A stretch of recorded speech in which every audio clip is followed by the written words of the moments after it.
அனைவருக்கும் வணக்கம். வருகின்ற பொங்கல் திருவிழாவை முன்னிட்டு கோவை மாநகரத்தில் ஒரு சிறப்பான பாதுகாப்பு ஏற்பாடுகளை பண்ணியிருக்கோம்.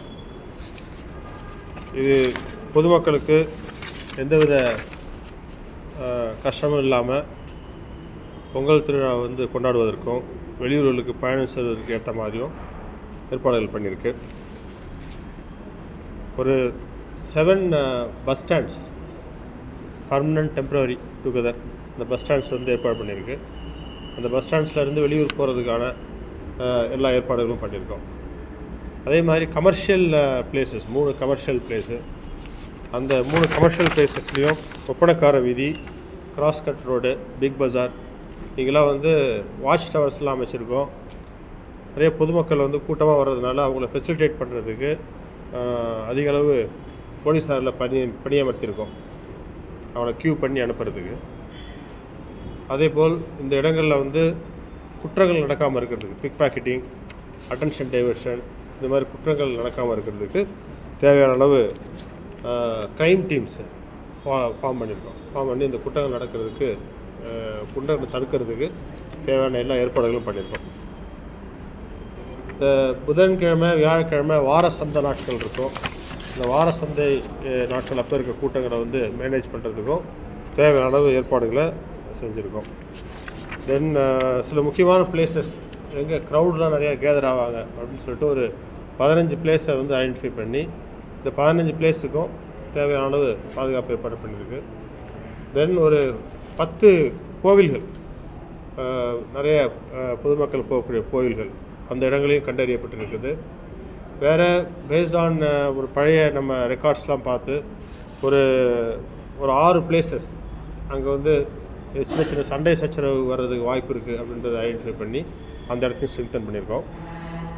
ப்ளஸ் சாலையோரத்தில் மது அருந்துதல், மற்றபடி மற்ற குற்ற நடவடிக்கையில் ஈடுபடுதல், பெண்களுக்கான பாதுகாப்பு, போக்குவரத்து கொஞ்சம் எளிமைப்படுத்தி மக்களுக்கு கஷ்டம் இல்லாத பண்ணுறது, இந்த வகையில் என்னுடைய டிசிஸ் பிளான் பண்ணி ஒரு ஸ்கீம் போட்டிருக்காங்க. இந்த ஸ்கீம் நாளையிலேருந்து அமலுக்கு வரும். அமலுக்கு கோயம்புத்தூரில் இருக்கக்கூடிய பொதுமக்களுக்கு ஒரு நல்ல மகிழ்ச்சியான அளவு பொங்கல் பண்டிகையை கொண்டாடுவதற்கு எல்லா ஏற்பாடுகளையும் பண்ணியிருக்கோம். அதே சமயத்தில் இப்போ உங்களுக்கு தெரியும், சைபர் கிரைம் அப்படிங்கிறது ஒரு எல்லைகள், சைபர் வேர்ல்டு அப்படிங்கிறது ஒரு எல்லை இல்லாத ஒரு உலகம். அதாவது நீங்கள் அந்த அஃபென்ஸை பண்ணுறவங்க நம்ம ஊரில் தான் இருக்கணும்னு அவசியம் இல்லை, நம்ம ஸ்டேட்டில் இருக்கணும்னு அவசியம் இல்லை, ஏன் நம்ம கண்ட்ரியில் இருக்கணும்னு கூட அவசியம் இல்லை, இல்லை எங்கே இருந்தனாலும் அந்த அஃபென்ஸை பண்ணலாம். ஸோ மோஸ்ட் ஆஃப் டைம் என்னாகும், இந்த குற்றத்தில் ஈடுபடுறவங்க மேலே நம்ம ரொம்ப எஃபெக்டிவாக நடவடிக்கை எடுக்க முடியாமல் போகும். ஏன்னா நம்மளுடைய மேன் பவர் கம்மியாக இருக்கும். அவங்கள ட்ரேஸ் பண்ணி வெளிநாட்டில் இருப்பாங்க, இல்லை வெளி ஸ்டேட்டில் இருப்பாங்க, அவங்கள ட்ராக் பண்ணி பிடிச்சிட்டு வர்றது ரொம்ப கஷ்டமாக இருக்கும்.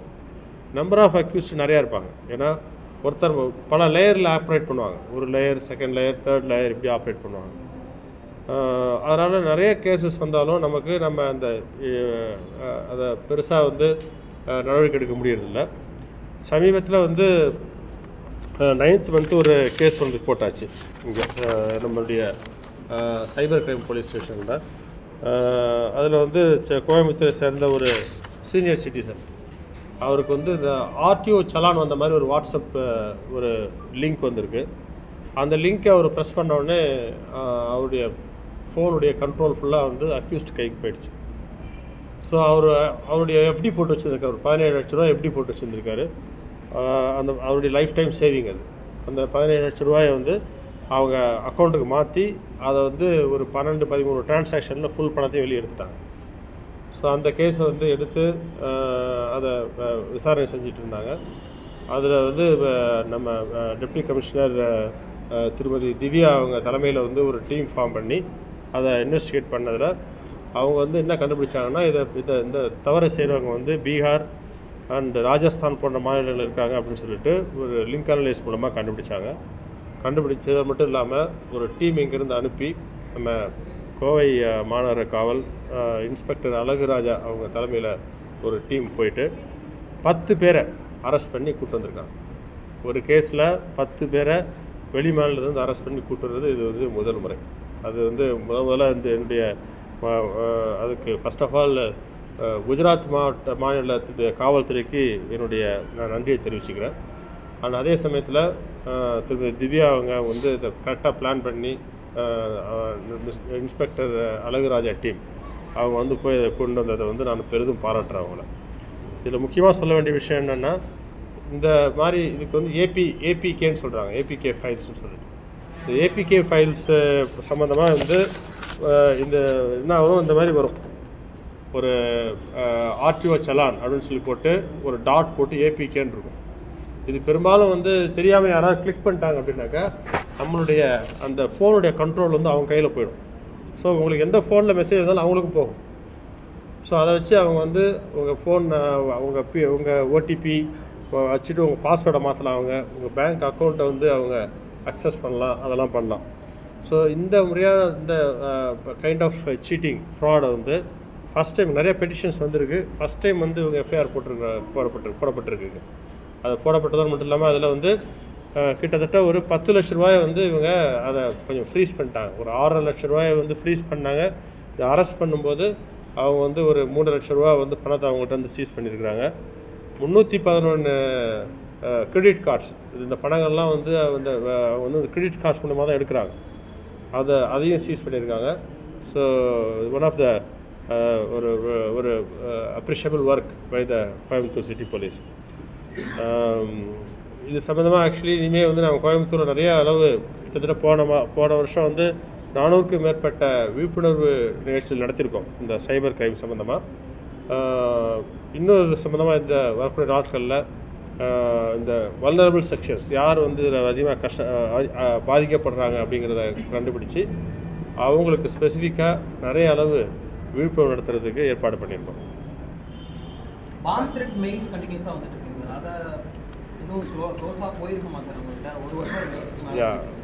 த்ரெட் மெயில்ஸ் வந்து இது ஒரு ஸ்பெஷலைஸ்ட் ஏஜென்சி வச்சு பார்க்கணும். பட் இந்த பாம் த்ரெட் மெயில்ஸ் வந்து இங்கே நமக்கு மட்டும் வரல, இங்கே கோயம்புத்தூருக்கு மட்டும் வரல. இது வந்து சென்னைக்கும் வந்திருக்கு, வேறு சில ஸ்டேட்டுக்கும் போயிருக்கு.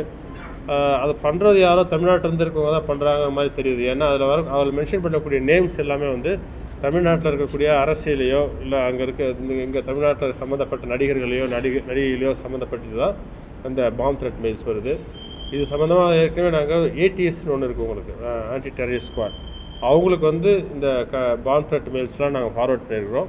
அது அவங்களும் இன்வெஸ்டிகேட் பண்ணிகிட்ருக்காங்க, நாங்களும் இன்வெஸ்டிகேட் பண்ணுறோம், சென்னை போலீஸ் இன்வெஸ்டிகேட் பண்ணிகிட்ருக்காங்க. இதில் வந்து நல்ல முன்னேற்றம் இருக்குது, அதான் இப்போதைக்கு நான் சொல்ல முடியும். எங்கள் இன்வெஸ்டிகேஷனில் நல்ல முன்னேற்றம் இருக்குது. கூடிய சீக்கிரத்தில் வந்து இதை பிரேக் பண்ணுவோம் சார். அதே மாதிரி சார் இப்போ பொங்கலுக்கு வந்து எல்லாம் வீட்டு போட்டிட்டு 3 நாள் 4 நாள் ஊருக்கு போயிடறாங்க சார். நைட் டைமில் அவங்களுக்கு ஏதாவது நாங்கள் வந்து ஒரு உங்களுக்கு தெரியும், போலீஸாருக்கு வந்து பொங்கல் தீபாவளிலாம் கிடையாது, யாருக்கும் லீவ்லாம் இல்லை, எல்லோரும் ஒர்க் பண்ணிகிட்ருக்குறாங்க. முன்னாடி போட்டதை விட அதிகப்படியான போலீஸை போட்டு இந்த லாக்ட் ஹவுசஸ்லாம் வந்து பார்க்குறதுக்கு ஏற்பாடு பண்ணியிருக்கு. ஸோ கண்டிப்பாக வந்து குற்றம் நடக்காமல் பார்க்குறதுக்கு முயற்சி பண்ணுவோம். 1000 போலீஸை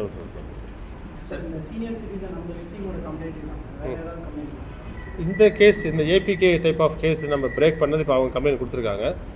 போன வருஷம் வந்து கிட்டத்தட்ட வந்து ஒரு 10,000 கம்ப்ளைண்ட் வந்து சைபர் ஃப்ராட்லேயே வந்திருக்கு. அதில் வந்து ஒரு 6,000 கம்ப்ளைண்ட் வந்து இந்த ஃபினான்ஷியல் லாஸில் வந்துருக்கு. ஒரு 2,500 கம்ப்ளைண்ட் வந்து விமன் வந்து மார்ஃபிங் பண்ணி போடுறது, இந்த மாதிரி கம்ப்ளைண்ட்லாம் வந்திருக்கு. நான் சொன்ன மாதிரி இதில் வந்து நமக்கு ஒரு முன்னேறி போகிறதுக்கான கரெக்டான எவிடன்ஸ் கிடைக்கணும்.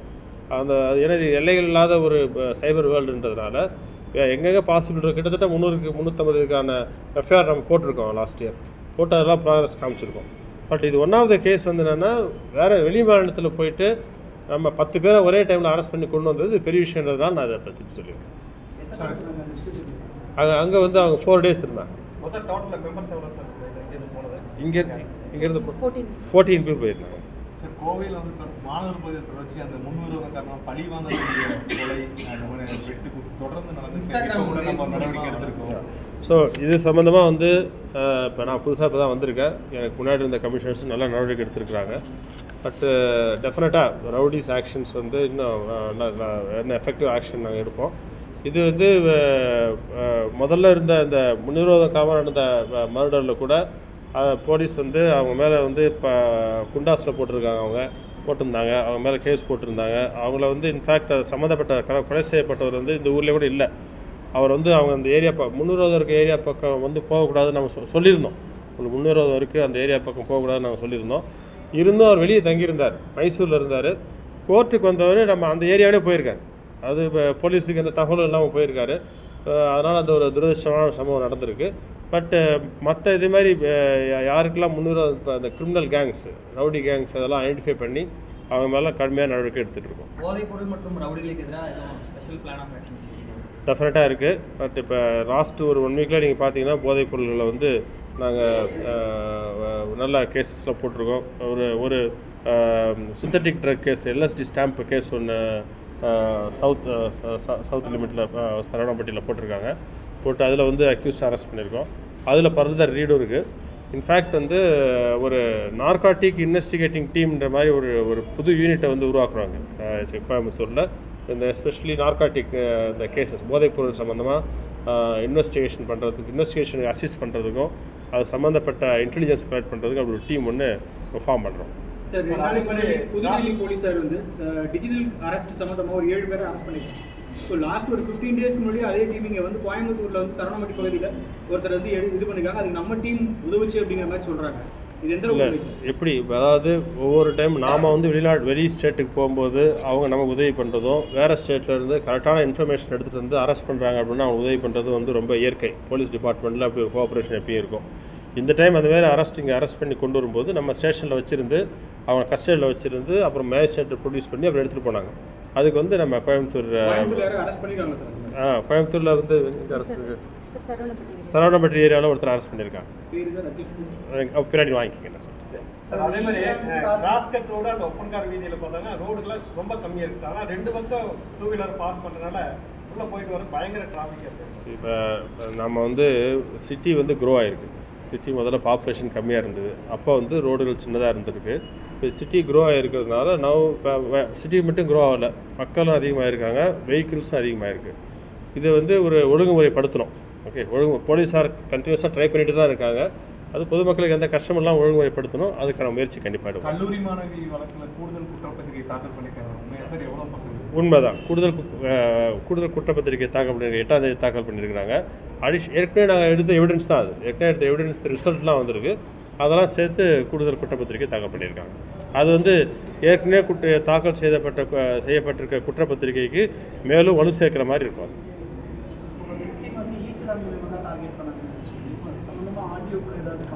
இது ஆக்சுவலாக அவங்க பேர் வந்து அவங்க என்ன பண்ணாங்க, உங்கள் முனிசிபல் பில்லு கட்டுற மாதிரி, வாட்டர் பில் கட்டுற மாதிரி, ஆர்டிஓ இது ஃபைன் கட்டுற மாதிரி, இந்த மாதிரி ஏதாவது ஒன்று அனுப்பிவிடுவாங்க.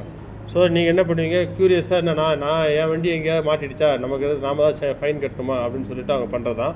இதுக்கும் ஆர்டிஓவுக்கும் எந்த சம்மந்தமும் கிடையாது. இந்த டிபார்ட்மெண்ட் அவங்க யார் எதுவும் பயன்படுத்தலாம். தென் நீங்கள் கிரெடிட் கார்டில் கட்ட வேண்டிய பேலன்ஸ் இருக்கும், அதை அனுப்புங்க அப்படின்ற மாதிரி கூட ஒரு லிங்க் அனுப்பலாம்.